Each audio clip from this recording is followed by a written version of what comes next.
have two different equations, one to define what centripetal force is, mass times velocity squared over the radius of curvature, and one to define what friction is, the frictional coefficient times the normal force. The normal force in this equation is going to be gravity, what's holding the car on the ground. So, we do our equation. We're going to write first, sorry, Miss Brent, I know you can't see this, but friction is less than or equal to, or centripetal force is less than or equal to frictional force. And then we have, I'm going to substitute in centripetal force, mass times velocity squared over radius of curvature equals the frictional force, frictional coefficient, times the normal force, and the normal force is mass times gravity. Mass times gravity. So that's the equation we use, and Tom gave a wonderful presentation on how to work through algebraic equations, so I'm not going to go ahead and I'm not going to work through this one, but once you get out in the end, you have the maximum speed you can go is 7.06 meters per second, or 16 miles per hour. That was a little bit about centripetal force, but anyway, does anyone have any questions?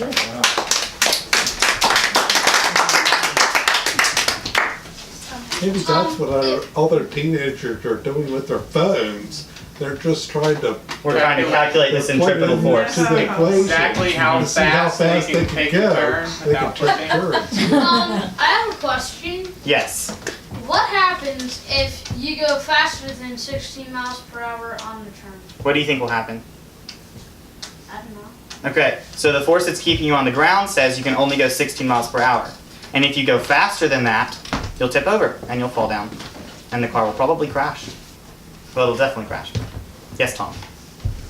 Why do we use feet instead of meters? That's a very good question. I don't know the answer. Because we're American. Yeah, because of Americans. Because we're American, yeah. Ask the, was it the Challenger rocket maybe that exploded because there was one of the rockets. Something like that.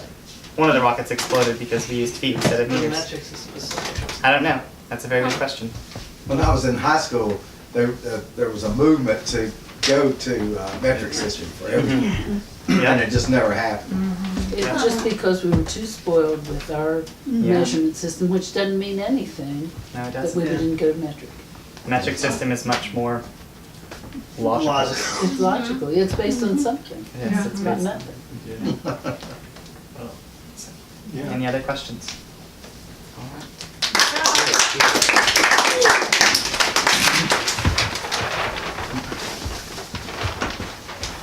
What's my Bible verse again?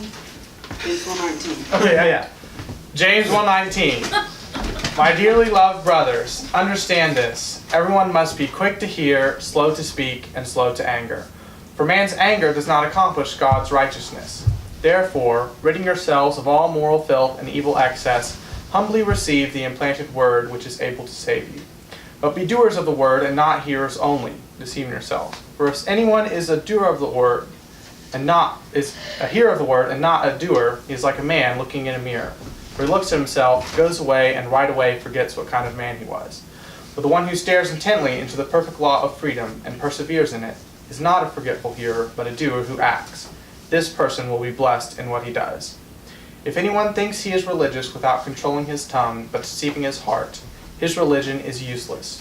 Pure and undefiled religion before our God and Father is this: to look after orphans and widows in their distress, and to keep oneself unstained by the world.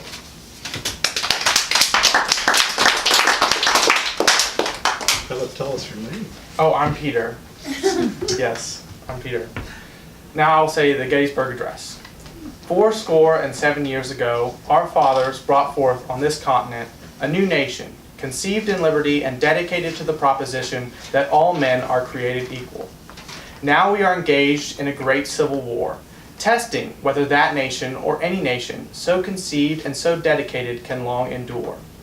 We are met on a great battlefield of that war. We have come to dedicate a portion of that field as a final resting place to those who here gave their lives that that nation might live. It is altogether fitting and proper that we might do this. But in a larger sense, we cannot dedicate, We cannot consecrate.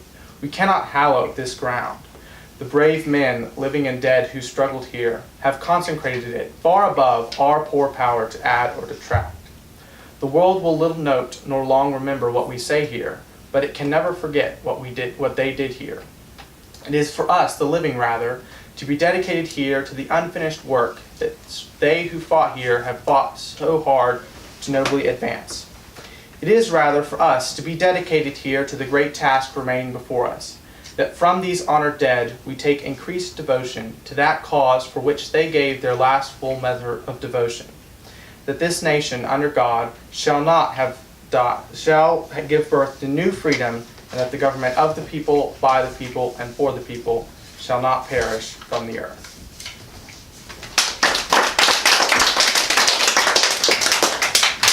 Okay, I don't have any fancy posters, sadly, but I do have a very exciting topic that I learned about this year, which is childhood development. So for this past semester, I spent time reading a book and going through some time with little kids and families and just watching how kids grow. And I would like to present to you some of my findings of two philosophers who are trying to do the same thing, but they had very different results. These two philosophers are Robert Owen and John Comenius. I don't know how to say his last name. But what they were trying to do is they were trying to create the ideal environment for children to learn. So I will go over Robert Owen first. So Robert Owen was very wacky. He thought that people were perfect. And when they were born, they were perfect until they turned about 1, and then the parents corrupted them. And then they turned evil. So his idea was, if we can just create a perfect school, then the kids will turn into perfect people who can run an even more perfect school, which will have even more perfect kids, and then the whole world will eventually become perfect. It didn't quite work. Okay, Robert Owen, he was part of the New Landmark. He was also part of New Harmony. He tried his ideas, and they didn't work, and he obviously thought that the reason they didn't work was because the people who were teaching the kids, they weren't perfect. And robots hadn't been invented yet, so he couldn't come up with a system that worked. But he still, to his dying day, he still believed that that was the right answer. John Comenius, he thought about things a little bit differently. He was also trying to create the ideal environment for children, but he thought that children should develop naturally as they progress. So he actually designed the school system for kindergarten through university school.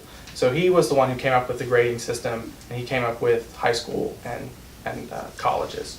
He also advocated for public school. He said that when kids are in an environment with other kids, they'll learn better. He also said that the perfect environment for kids is where they learn from simple to complex, or they go from easy ideas to hard ideas, and where they learn at their own pace rather than being forced. So he is essentially the founder of public education, and his ideas were successful, while Robert Owen, not many people remember either of them, but Robert Owen just kind of went down as a wacko. So that's my presentation on those two philosophers. Are there any questions? Now, when did he come up with the kindergarten through 12? I'm not exactly sure of the date, but he didn't come up with exactly like kindergarten, but he said that they should group kids by years, okay, and then they should learn together. So, I mean, he didn't define it, but then he had different buildings in his church for basically the college and different grades. Yeah. Roughly what year did he come up with this? I don't remember the exact year, but roughly it was in the late 1700s. Is when he came up with the ideas.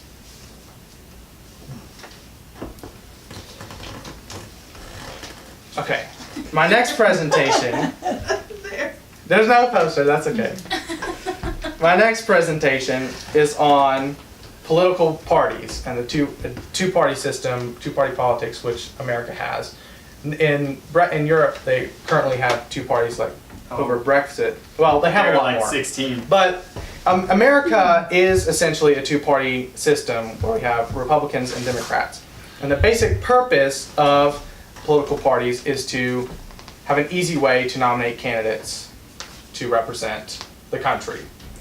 I will go over, essentially for this presentation, I'll go over some of the advantages and some of the disadvantages, and then why I don't like it, and then why we need it. So, some of the advantages of political parties is that it encourages participation. You have a group of people that have mostly common ideals, and so it will encourage you to go vote rather than having just a bunch of random people that you don't necessarily know and you can't really ascribe to a specific belief. Political parties also create sort of a check and balance system where one side would like this and another side would like something else, and they can kind of balance it out. A third way that they have a positive effect is that they distribute information to their parties. They also help water down special investments, special interest investments, which basically is saying they prevent rich people from taking over an election. So just because you have a lot of money doesn't mean you'll win, because you'll have to represent the party. Political parties also help to make decisions a lot quicker, because there's usually one or two candidates or two or three who you're choosing from, rather than any number of people who are trying to become elected. And they also create connections between groups of people who have like-minded ideals. Some of the disadvantages of party politics is that they can be very abusive. They attack the other party. They can encourage polarization. The political parties prioritize themselves. They don't like to compromise, even though they should. They also somewhat sacrifice individuality. They kind of make a collective group, and a lot of times it is extremely hard to change the views of a certain political party just on one individual. And also it can invite corruption, because there's a system in place, and anytime there's a system that has power, people will, it will become corrupt. So a lot of people you might think of a lot of the decisions in of the national level to have like one side thinks over here and the other side thinks over here, and then we should meet in the middle and compromise. However, that's not always the case. In fact, a lot of issues, there should not be any compromise, and maybe one side is right and the other side is wrong. And a lot of people get confused that compromise is the ultimate solution, whereas that is not always the solution. Sometimes compromising can have a very bad solution, have a very negative effect. For example, in our country today, a lot of bills will not be passed unless the opposing party also gets to pass a bill, which creates the budget to be, or how much money we're spending to be a ridiculously high amount. So in conclusion, I don't like party politics, but it's what we're stuck with, and every other way is a lot worse. Are there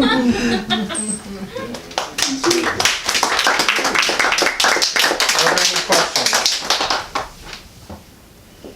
Peter, I heard the phrase that we have the worst government in the world except for all the rest. That's pretty much how it is, yeah. Yeah. How do you, in your thinking about this, where do you see the independents? Not so much that they're a party, but people can, over history, have tried to influence elections and end up, from what I can remember, they steal enough votes from the party which they might have fractured from to cause the other party to win. Right. So that's one of the reasons why you can't really change the way a two-party system works. Is because if a third party appears, it won't take away an equal number from both parties, and therefore it will create one party that gets to rule. So you're stuck with it. I mean, you can't really change it unless you overturn the whole system. But a lot of times people will do that. They'll try and create a third party to have a new idea or to influence it, but it will have the opposite effect of what they want. And then the party that both of the other two parties didn't want to take over ends up taking over.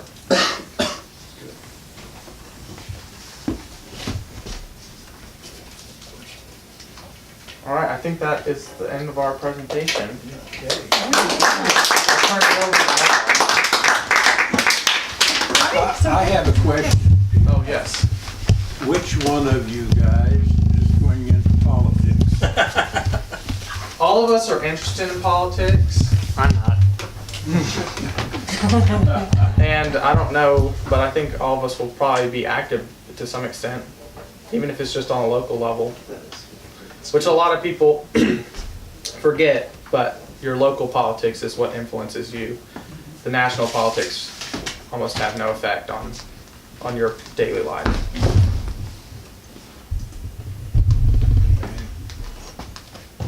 All right, would you say a prayer? We're not prayer, but why don't we just pray and then we can visit? Okay, we'll say a prayer. Father, we're so grateful for all the blessings that you give us. We're grateful for our fellowship, for these children and all they've learned, and for your love for us. And in Christ's name we pray. Amen. So y'all visit for a few minutes and then we'll introduce each other. I don't think everybody met everybody, but